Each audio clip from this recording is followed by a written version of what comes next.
নমস্কার বন্ধুরা, তপতির ঘরকন্না নতুন একটি ব্লগে আপনাদের সকলকে স্বাগত জানাই।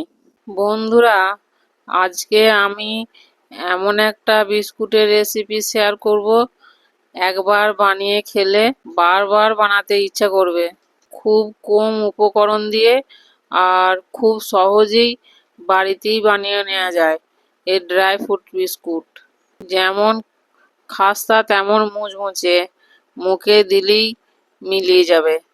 চা বসিয়ে দিয়ে এই বিস্কুটটি তৈরি করে নেওয়া যায় খুব সহজেই।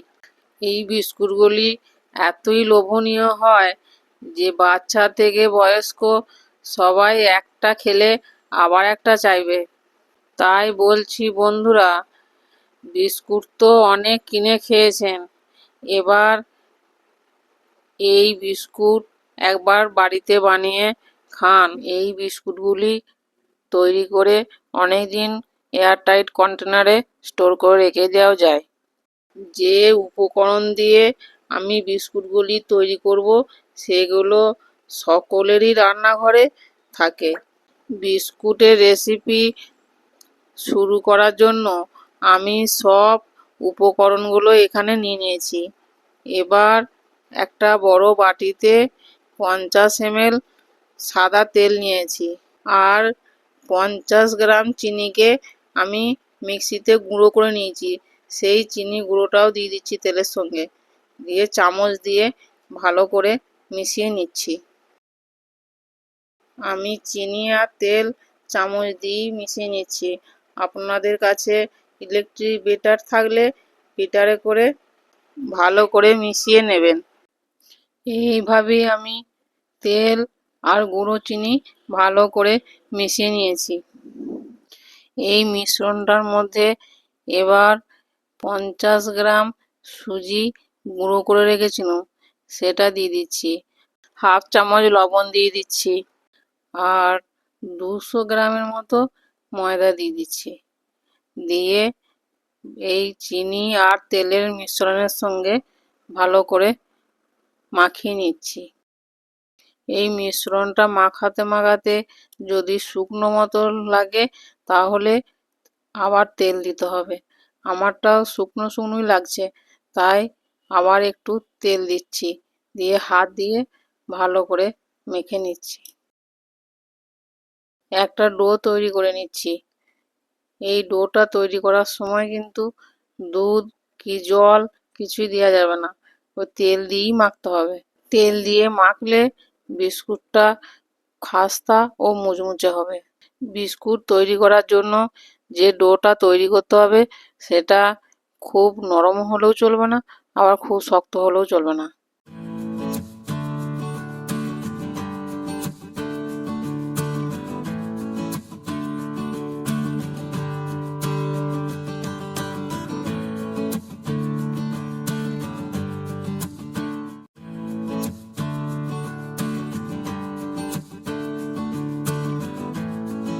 বিস্কুট তৈরি করার জন্য ডোটা আমার একদম রেডি হয়ে গেছে।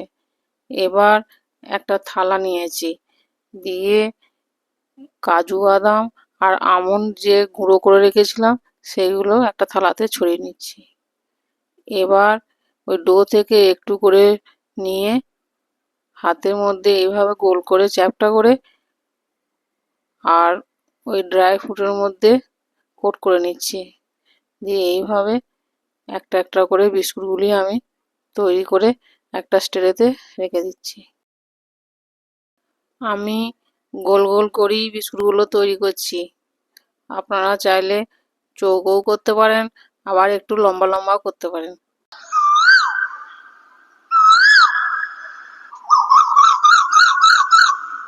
যার যেরকম পছন্দ সেরকম ডিজাইন করে নেবেন। আমার এই গোলটাই ভালো লাগছে, সেই জন্যই আমি গোল গোলই করে দিচ্ছি। বিস্কুটগুলি তৈরি করা আমার হয়ে গেছে, দেখুন কত সুন্দর লাগছে।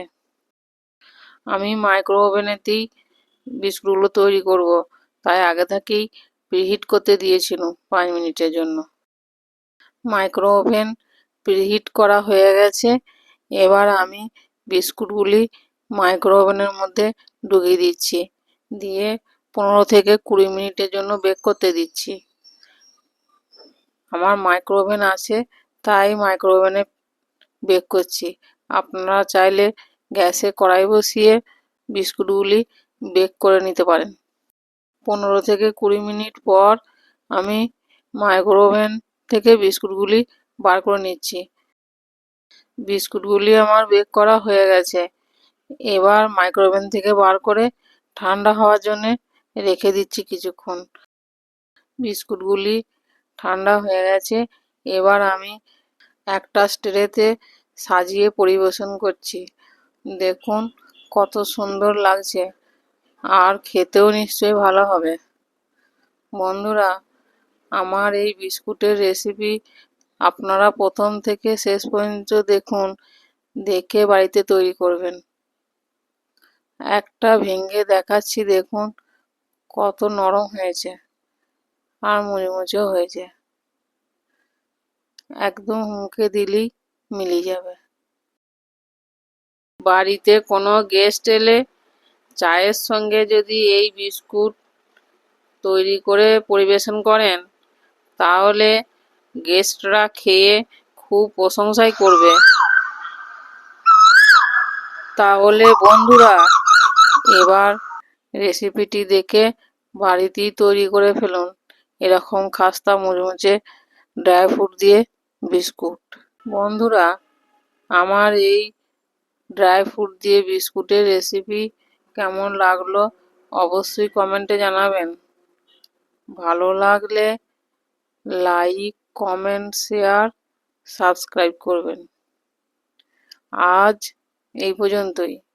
আবার দেখা হবে অন্য কোনো ব্লগে, অন্য কোনো রেসিপি নিয়ে। ততক্ষণ সকলেই ভালো থাকবেন, সুস্থ থাকবেন, সাবধানে থাকবেন। ধন্যবাদ সকলকে ভিডিওটি শেষ পর্যন্ত দেখার জন্য।